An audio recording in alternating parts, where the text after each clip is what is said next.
Berita terbaru hari ini. Maya Estianty segera minta maaf pada Sule untuk memastikan apakah dirinya jadi penyebab keributan anak dan istrinya. Apa gara-gara gue nih kalian berantem? Jawaban dari mereka, enggak, cerita Maya. Mendapat jawaban itu, Maya lantas meminta maaf. Ya udah, aku minta maaf ya, tandasnya. Kepada Sule, Maya juga menawarkan untuk men-take down podcastnya dengan Putri. Mau di-take down gak kontennya? Mereka jawab, gak usah, gak apa-apa. Ya udah selesai, jelas Maya. Maya mengaku tak enak. Diketahui, Maya Estianty tak luput dari bulan-bulanan warganet lantaran dianggap menjadi penyebab masalah antara Natalie Holzker dan Putri Delina. Meski tampak tak merespon, Maya Estianty rupanya diam-diam meminta maaf pada Sule melalui sambungan telepon. Aktor Dicky Chandra yang menjadi tempat Sule curhat mengungkapkan Maya Estianty merasa tak enak atas podcastnya itu. Bunda Maya juga telepon aku, jadi nggak enak, cerita Dicky mengurai curhatan Sule. Dicky enggan menyalahkan istri Irwan Musri itu. Ya, mungkin karena Bunda Maya di era sekarang kan potongan wawancara kadang suka dipotong macam-macam, lanjutnya. Dicky juga membantah masalah Natalie dan Sule disebabkan oleh podcast Maya yang mengundang Putri. Permasalahan di antara keduanya ternyata memang sudah berjalan sejak awal pernikahan. Problemnya butuh penyamaan budaya. Habib, siapa yang salah? Memang pasti ada penyesuaian yang berat. Ini butuh waktu penyesuaian, imbuh Dicky Chandra. Bahkan ia menilai Putri dan Natalie saat ini sudah tak memiliki masalah. Kalau masalah Putri dan Natalie sudah nggak ada apa-apa sebetulnya. Makanya saya bingung, kok masih panas Putri sama Bunda Natalie? Saya lihat jawaban Natalie sangat cerdas. Permintaan Putri juga cukup baik. Bunda, kalau Putri salah, minta maaf. Bundanya bilang, udah itu masa lalu, kata Dicky Chandra.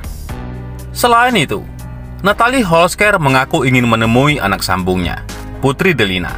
Pasalnya, ia ingin menjalin silaturahmi dengan Putri Sule tersebut.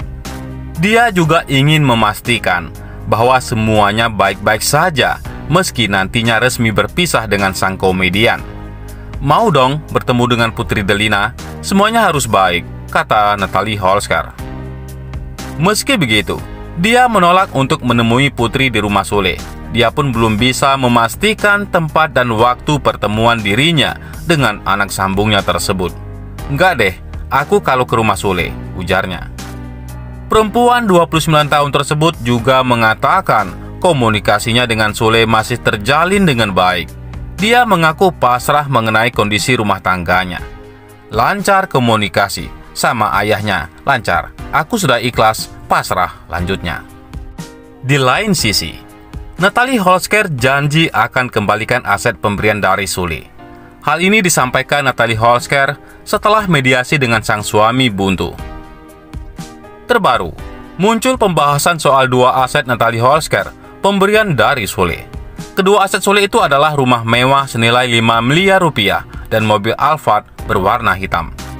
Mobil tersebut diberikan oleh suami Natalie Holzker ketika anak mereka, Azam Andriansyah Sutisna, lahir. Namun, kini setelah Natalie Holzker gugat cerai Sule, ia mengaku siap mengembalikan semua barang pemberian suaminya.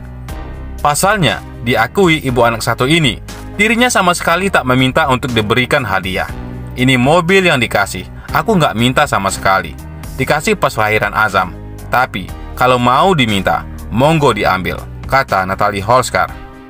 Selain itu, Natalie Holzker terang-terangan mengaku tak menuntut harta gono gini dalam gugatan perceraiannya dengan Sule.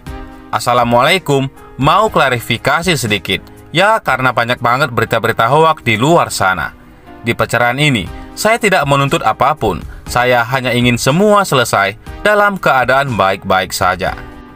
Dan saya tidak meminta harta gono gini. Bismillah, saya mampu untuk semuanya, tulis Natalie Holzker. Istri Sule ini pun menegaskan, ia hanya menuntut hak dan kewajiban suaminya sebagai ayah Azam.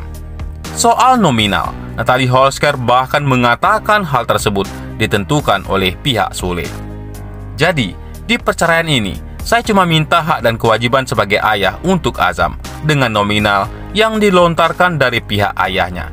Selebih dari itu, saya tidak meminta harta gono gini, tegasnya. Dalam kesempatan yang sama, Natalie Holsker mengaku sudah mantap ingin berpisah dengan suaminya, yaitu Sule. Dia beralasan tak ingin bisa lagi menahan rasa sakitnya ketika berumah tangga dengan Sule. Kini, Natalie Holsker hanya ingin hidup bahagia. Saya tahu perceraian sangat dilarang oleh Allah. Saya tidak mau sakit hati dan hancur. Bismillah, saya hanya ingin bahagia, tutur Natalie Holsker. Sebagai penutup, ibu sambung Rizky Febian ini kemudian berterima kasih pada orang-orang yang terus mendoakannya. Terima kasih doa terbaik dari kalian untuk aku, Azam, dan adik-adikku, sambungnya. Sebelumnya, ternyata Natalie Holsker sempat curhat dengan seorang sebelum gugat cerai Sule ke pengadilan. Kini, sidang perceraian Sule dan Natalie Holsker sedang bergulir di Pengadilan Agama Cikarang. Diketahui, sosok yang jadi tempat curhat Natalie Holsker sebelum gugat cerai Sule, yakni Eko Patrio. Menanggapinya, Eko Patrio menyayangkan keputusan Natalie Holsker dan Sule yang memilih sepakat untuk bercerai. Artinya, jujur, dari hati yang paling dalam, menyayangkan sih sebenarnya. Karena buat saya, di mata saya, Natalie anak baik banget, Sule orang baik, kata Eko Patrio di kawasan Cipinang, Jakarta Timur. Terlepas, ada plus dan minus, tapi saya melihatnya baik banget mereka berdua. Sayang banget, lanjutnya. Sebelumnya, Natalie Holsker sempat curhat kepada Eko soal pekerjaan. Diketahui, kala itu Natalie Holsker masih tergabung dalam bagian agensi Sule, yakni PK Manajemen, walaupun tidak ada kontrak. Natalie curhat sama saya, apalagi ketemu fisik waktu acara pembukaan Ruben. Mas, aku sudah fix. Benar deh ini. Kelihatannya aku sudah nggak kuat. Aku mau cerai, cerita Eko Patrio. Tolong bantu aku dong. Ya sudah, akhirnya aku suruh datang kemari, ke kantor, mengobrol. Ya sudah, akhirnya diputuskan, tambah Eko Patrio.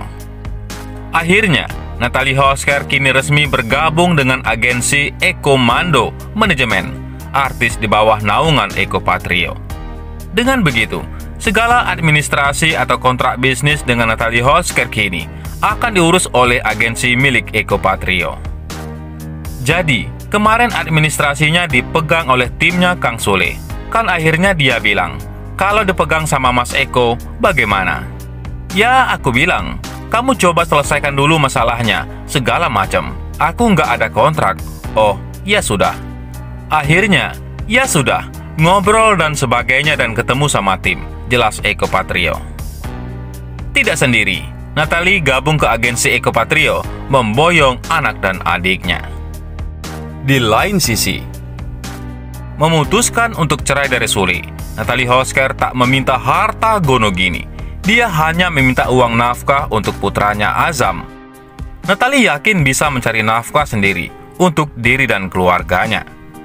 Sebagai bukti keseriusannya, Natalie memilih keluar dari manajemen Sule dan bergabung dengan manajemen Ekomando milik Eko Patrio pada Senin 25 Juli. Natalie sudah lama kenal dengan Eko sehingga seperti keluarga.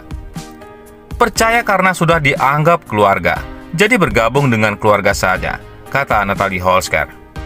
Eko Patrio ingin Natalie Holsker mengembangkan talentanya di bidang suara, bukan hanya televisi dan kanal YouTube. Natalie sama saya sudah lama kenal. Dia ini jiwanya mandiri banget dan harus jadi tulang punggung keluarga. Kita support banget. Natalie ini bagus banget komunikasinya sama media. Jadi bukan soal harga, tapi kebersamaan, jelas Eko Patrio. Sebagai pemilik manajemen, Eko Patrio berusaha transparan dengan Natalie. Apalagi tawaran yang datang bukan hanya untuk dirinya, tapi anaknya Azam. Iya, berangkat dari situ, Natalie tanya ke saya, gimana? Jadi saya bilang, udah kamu kerja aja. Kita yang urus administrasinya, tapi kita tunjukkan ini. Gimana? Kata Eko Patrio.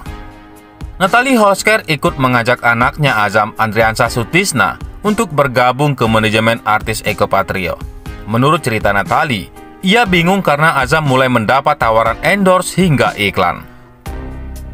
Dia sendiri, namun di sisi Azam tiba-tiba ditawarin endorse segala macam, iklan. Terus dia tanya, "Ini bagaimana ya Mas Eko?" kata Eko.